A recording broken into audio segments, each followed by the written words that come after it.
Red stood at the edge of the plateau, eyes narrowed against the wind. The League had been watching him again. He could feel it. Those anxious glances from Lorelei, the way Lance's smile never quite reached his eyes anymore. They were afraid of him. Good. They should be. The world still remembered Red as the silent prodigy, the boy who ascended Mount Silver alone, who had toppled every gym and left even the Elite Four broken in his wake. But what they didn't know, what no one knew, was that the journey had never been about becoming a hero. It had always been about control. Giovanni had played his role perfectly. The public saw him as the corrupt leader of Team Rocket, the villain Red had vanquished.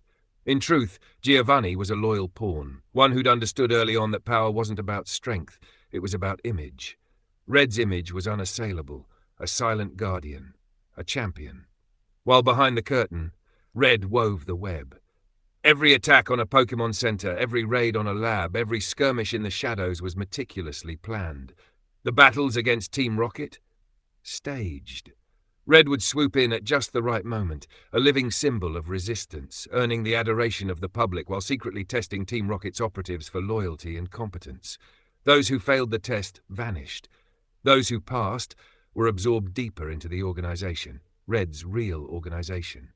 He used the League as a smokescreen. Their bureaucracy gave him time, their politics gave him cover. Every regulation they passed, every crackdown they tried to enforce, he was 10 steps ahead. He didn't need to sit on the council. He owned it from the outside. But lately there were cracks.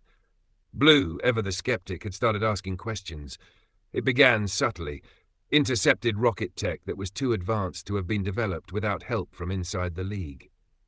Then an admin who went rogue, spilling secrets before his body was found washed ashore near Cinnabar. Blue had come to Mount Silver once, months ago, and Red hadn't spoken a word. He never did. But Blue saw something in his eyes that day. Something cold. Now Blue was digging, pushing, asking around about connections between Rocket's resurgence and Red's disappearance from the public eye. He wouldn't stop, which meant it was time to decide. Down in Viridian, Giovanni had already begun prepping the next phase. Team Rocket was no longer interested in stealing Pokemon. That had been child's play. Now they were buying influence, building infrastructure, funding wild Pokemon preserves that were really breeding and conditioning labs.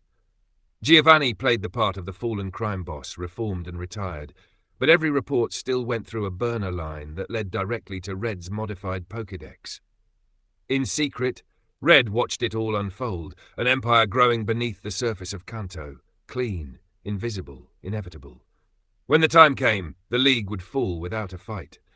The world would thank Red for saving them, not realizing he had orchestrated their fear. He didn't need to conquer them by force. He had already won.